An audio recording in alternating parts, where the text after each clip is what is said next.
Boa noite, gravando. Boa noite, estamos no dia 2 de setembro de 2021, na aula de História da Filosofia Moderna 3, do Departamento de Filosofia, do curso de Filosofia do Departamento de Filosofia da Universidade Federal da Paraíba. Hoje nós vamos diretamente ao texto que vai nos apresentar o conceito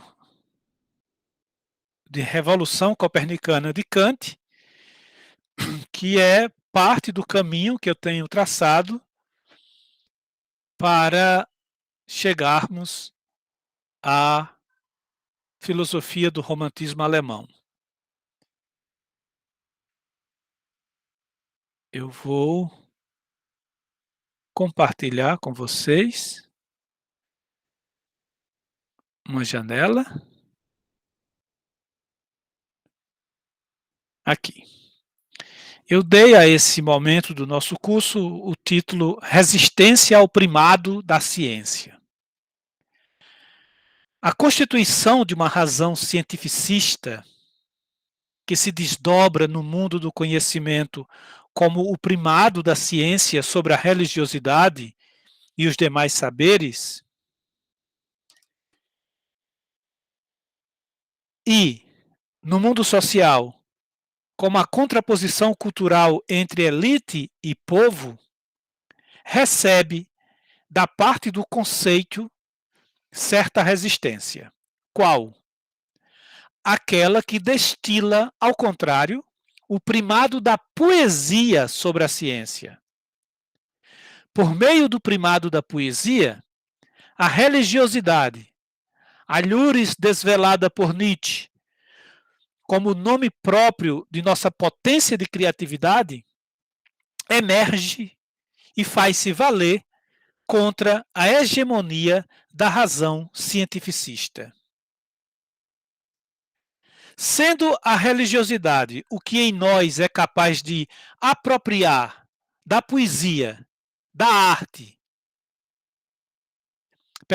sendo a religiosidade o que em nós é capaz de se apropriar da poesia, da arte e criar novos mundos, e sendo um mundo sempre a vigência de certa racionalidade, isto é, de certa correlação entre cada um dos seres ditos humanos e entre estes seres e aquilo que é tomado como natureza, então, o primado da poesia sobre a ciência, destravando a religiosidade, e isso, no fundo, significa encarando o trágico da existência para transpô-lo em direção ao divino, põe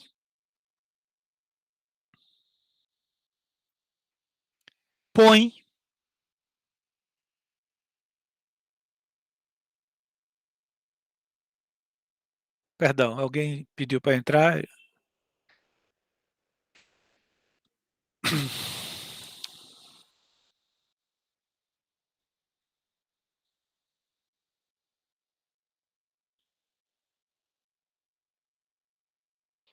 Direção ao divino, põe em ato, o primado da poesia, põe em ato uma outra racionalidade para além daquela centrada na ciência, ou desvela o solo poético mais originário de onde a ciência surge como uma possibilidade para aqueles ditos seres humanos. Como uma, entre outras tantas possibilidades para aqueles ditos seres humanos. Esse percurso rumo à terra máter da cientificidade, a poiesis, se foi despertado pela filosofia kantiana, seria porventura realizado com afinco notável pela filosofia do romantismo alemão. O que foi a Revolução Copernicana de Kant? Quanto ao kantismo, é um lugar comum da historiografia sobre a moderna filosofia alemã dizer-se que a Crítica da Razão Pura, de 1781, de Kant, antecipou, em termos de filosofia, o que, em 1789, a Revolução Francesa faria em termos de história. A Revolução Francesa, na intenção de nunca mais voltar, varreu uma série de instituições do assim chamado Ancien Régime, o antigo regime. E, sob certo prisma, permanecemos ainda hoje sob as consequências dessa varredura. Alguém mais está pedindo para entrar?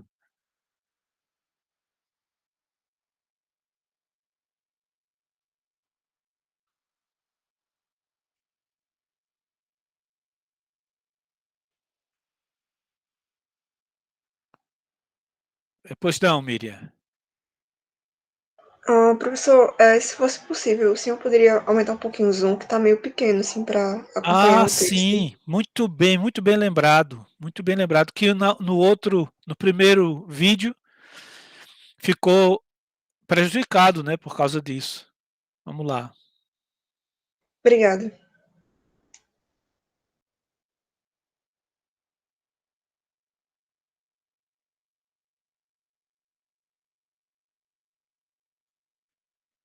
Ficou melhor, né? Ficou.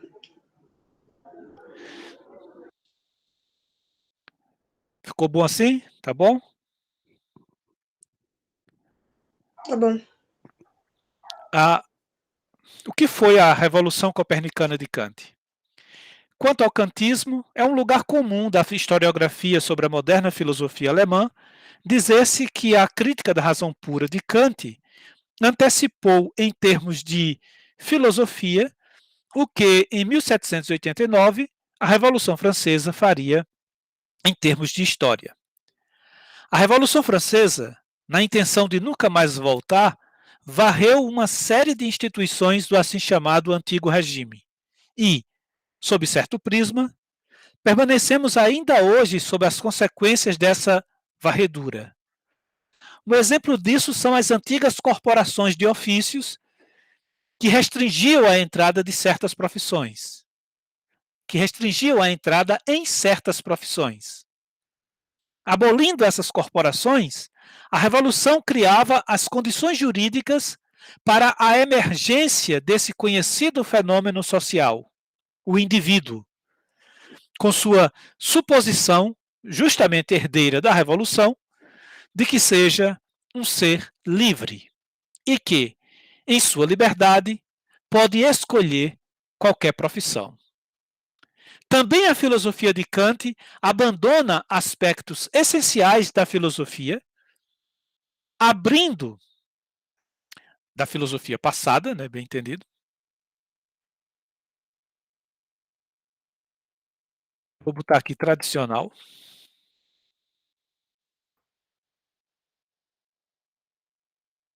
Abrindo para o futuro uma era de pensamento livre, jamais visto antes, talvez. É, com efeito, possível mostrar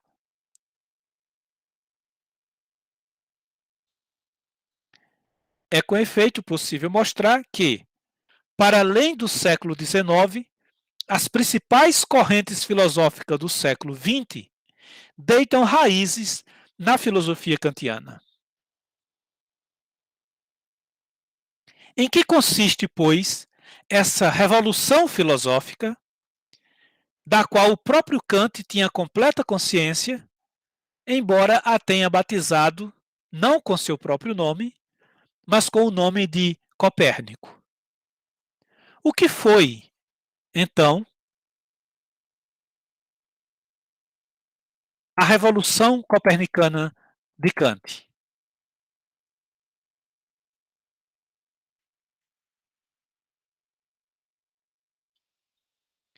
Em primeiro lugar, e aí eu adianto para vocês, essa revolução foram 3 coisas, no mínimo. E eu vou responder a cada uma delas, abordando 3 livros diferentes, a saber, O Nascimento da Tragédia, de Nietzsche, A Filosofia das Formas Simbólicas, de Cassirer, e As Palavras e as Coisas, de Michel Foucault.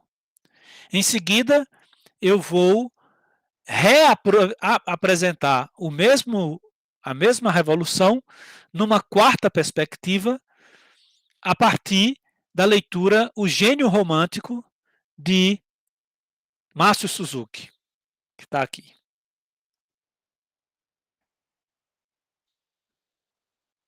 Que foi meu professor no doutorado há 21 anos.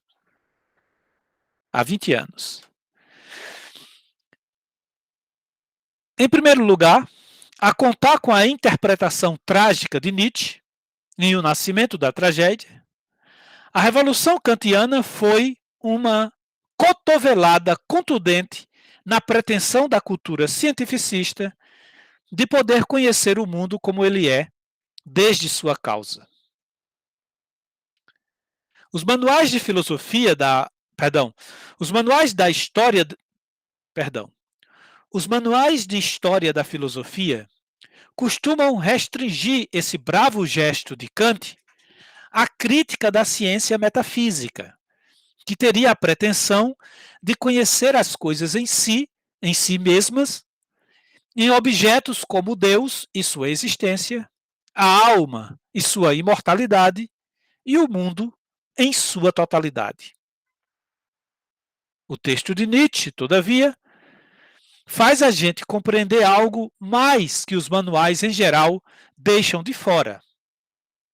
No contexto em que ele faz o diagnóstico do tempo presente, 1872, como um tempo tomado pelo primado da ciência sobre a religião e demais saberes, Nietzsche precisa restringir as pretensões do cientificismo em vista de reabrir o lugar de onde pode emergir a arte do consolo metafísico, que tem a ver tanto com a religião quanto com a poesia. Mostra que, por um lado, uma cultura produtora de ciência necessita de uma classe de escravos para existir de forma duradoura.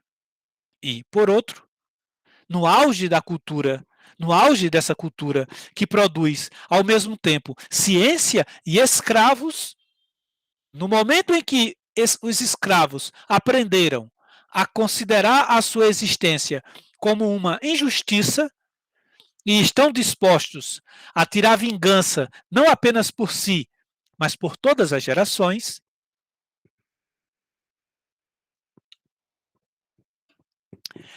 Nietzsche mostra que a própria religião, que seria a melhor arma para apaziguar esses escravos e trazê-los de volta à obediência civil, está ligada à teologia. Tornou-se douta e, nessa condição, tornou-se incapaz de tocar o coração daqueles escravos. Nietzsche, então, procura localizar a fonte do mito, esse pressuposto obrigatório de toda religião, e, sabemos, ao menos desde o romantismo alemão, pressuposto também de toda grande poesia. Sem mito, a que arraigar uma vida, a revolta é iminente.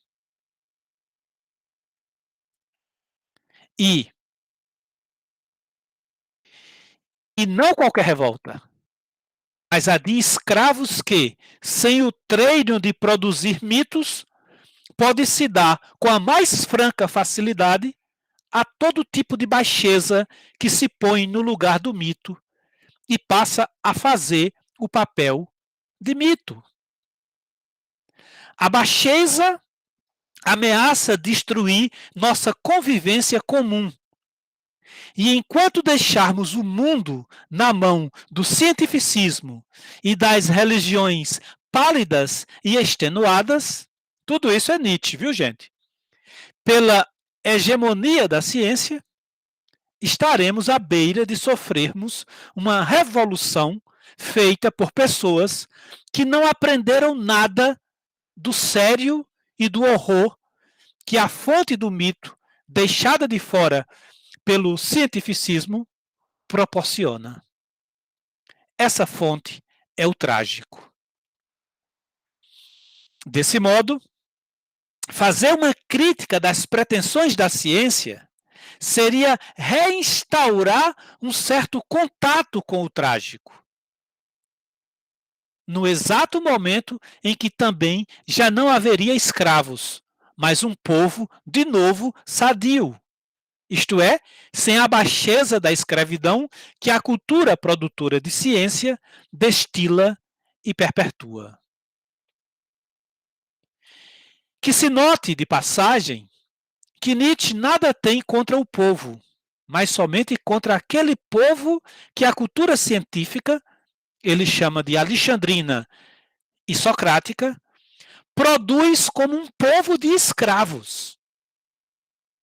Ao limitar a ciência, limita-se também a produção de escravos.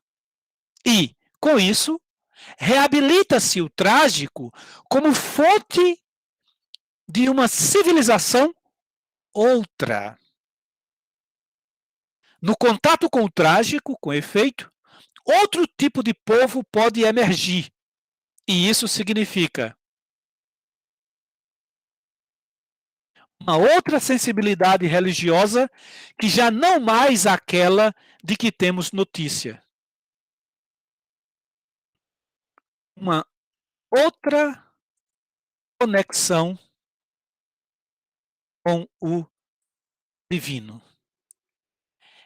Em contato com o trágico, moldamos em contato com o trágico,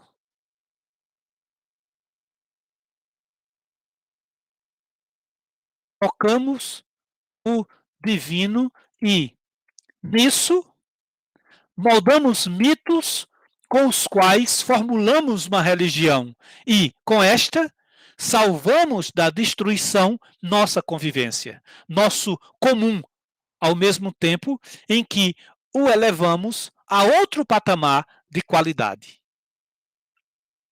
Para o jovem Nietzsche, teria sido Kant, seguido de perto por Schopenhauer, quem teria indicado esse caminho para uma cultura que, diz Nietzsche, sabendo ser o trágico certa anterioridade a todo tipo de cultura, me atrevo a denominar trágica. Leamos o trecho emblemático. É um pouco longo, mas é, ao mesmo tempo, incontornável. A enorme bravura e sabedoria de Kant e de Schopenhauer consistiram, bravura e sabedoria, conquistaram a vitória mais difícil, a vitória sobre o otimismo oculto na essência da lógica, que é, por sua vez, o substrato de nossa cultura.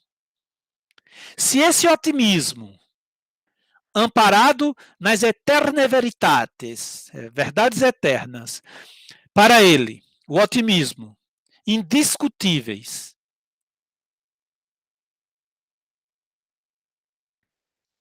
se essas verdades para ele, para o otimismo, indiscutíveis, se ele acreditou na cognoscibilidade e na sondabilidade de todos os enigmas do mundo e tratou o espaço, o tempo e a causalidade como leis totalmente incondicionadas de validade universalíssima,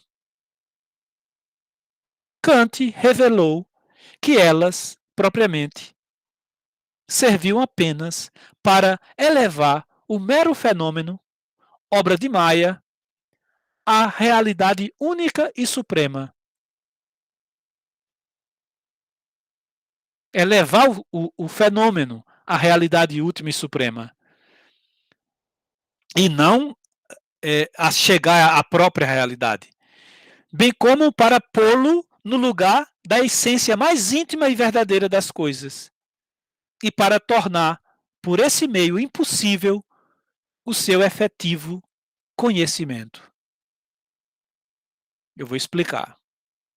Ou seja, o otimismo da cultura produtora de ciência ocorre quando esta última, a ciência, toma conhecimento de algo com a pretensão de, por esse conhecimento, ter acesso à realidade única e suprema do que se pôs então como conhecido.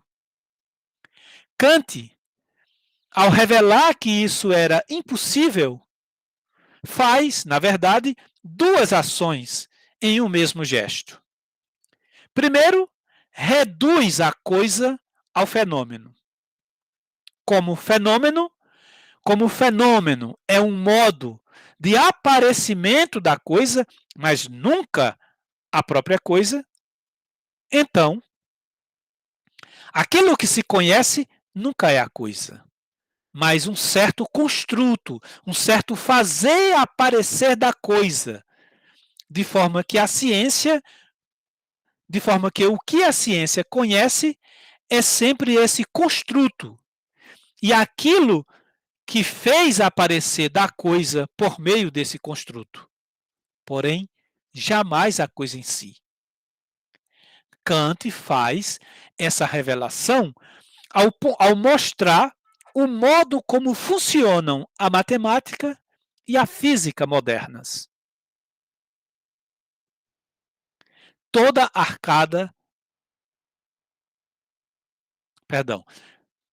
Como funciona a matemática e a física moderna. Toda ela arcada na matemática. Elas funcionam construindo conceitos, fazendo projetos de mundo e conhecendo esses projetos e não o mundo. O cientificismo positivista, prevalecente no tempo do jovem Nietzsche, queria passar a impressão diversa desta. Por isso, essa referência a Kant ajuda a travar a onda do positivismo cientificista.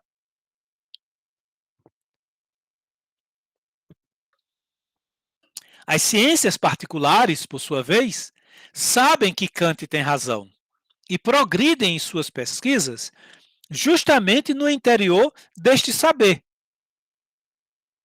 As ciências não querem conhecer a origem última das coisas. É o cientificismo que acha que isso é possível. Segundo, e aqui está o lado que Nietzsche ousa chamar de trágico na filosofia kantiana, como a coisa em si nunca poderá ser apreendida e desvelada segundo leis totalmente incondicionais de validade universalíssima, então se pode dela fazer inúmeros construtos, isto é, multiplicar ao infinito os fenômenos e deles fazer uma infinidade de experiências irredutíveis à cultura científica. Quer dizer, não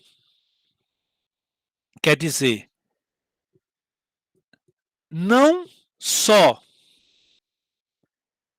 a partir de agora será possível, dentro do próprio campo da ciência, produzir infinitas teorias sobre infinitos objetos, isto é, sobre os vários fenômenos construídos em cada região do saber, sobre o fundo inesgotável e inapreensível da coisa em si, como também está aberta a possibilidade de um saber radicalmente diferente da ciência, o saber trágico, ligado desta feita não à produção de escravos, mas à produção de seres capazes de afirmar, com a força de uma ânsia incontida, como diria Goethe, a vida, com tudo quanto ela tem de divino, com seu poder destrutivo, o dionisíaco, e seu poder criador, o apolíneo. Um texto de Kant que permite essa sua interpretação seria, porventura, aquela passagem famosa do prefácio da segunda edição da primeira crítica, na qual Kant diz que teve de limitar a razão para dar lugar à crença. A crença pós-crítica seria, para Nietzsche, essa oportunidade de um saber trágico como outro da razão e da ciência.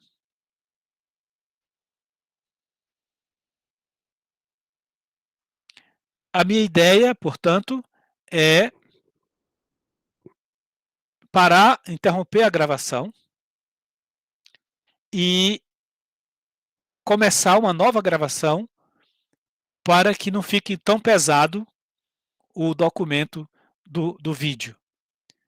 Beleza?